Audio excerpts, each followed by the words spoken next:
Very interesting here. All right, so I've just begun this ultimate Orgone bubble here, and the coins have gotten cold because as you know, it's cold outside. These are silver, and I'm using what they would call lawful money or whatever.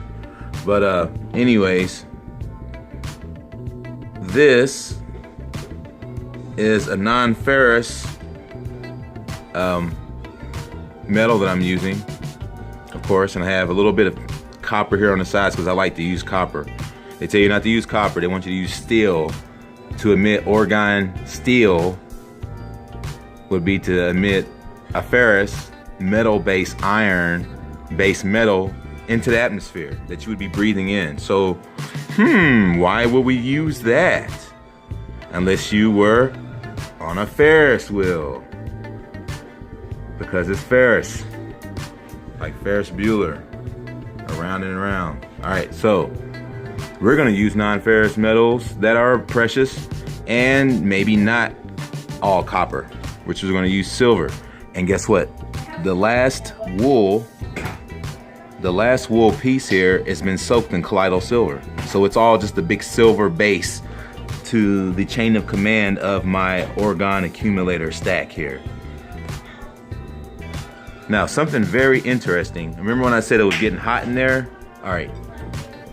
It's hot. Ooh-wee.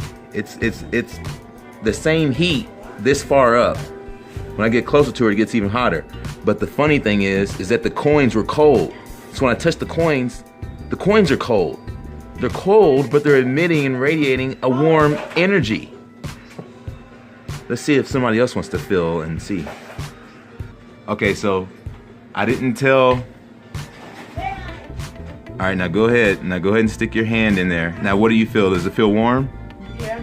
Now, touch the coins. How do the coins feel? Cool to the touch. They're cool to the touch, but the energy emitting is warm. That's absolutely amazing. So the chi energy is literally separate from the temperature of the object. And in such scientific studies, they found out that the blood pressure drops to a moderate level, and it makes a lot of sense.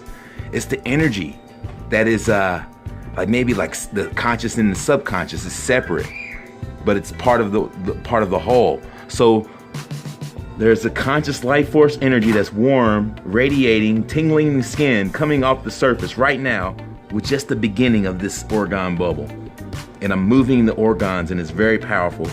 And the coins are cold to the touch, but the energy is hot. And someone just walked up, put their hand in there, and you know that I didn't have a chance to warm them up to it. I just literally try it for yourself. All right, so what I did is I used wool, and these stones here is like a different kind of quartz. It said wool on the bottom, quartz, blue amethyst, and then salt and regular double terminated tiny little quartz, and then the blue amethyst, blue type quartz again between wool layers created the heat and started to accumulate Orgone material from the bottom, literally pushing it up to the top like an Orgone accumulator. And then instead of steel, which is ferrous, nope, we're not ferrous, we're non-ferrous. We're free, we're not, we don't go to school. All right, so the top layer, instead of using ferrous, I use non-ferrous silver, and it's cut with zinc, and so is the copper penny is cut with zinc. So yeah, it's pretty interesting.